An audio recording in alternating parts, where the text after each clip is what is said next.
To'ylaga necha yil bo'ldi? 3 yil. Haliyam farzandinglar yo'q. Ana o'qishni Sardor bilan bir kunda to'yinglar bo'lgandi. 2 yosh bolasi bor.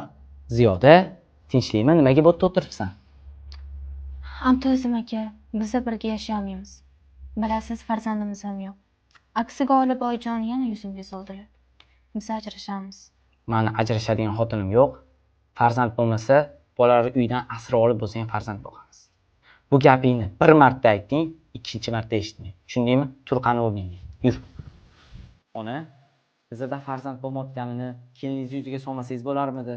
Solamanda 3 yil bo'ldi to'y bo'lganingga. Haliyam farzanddan darak yo'q. Mahalladan bosh ko'taramay qoldim.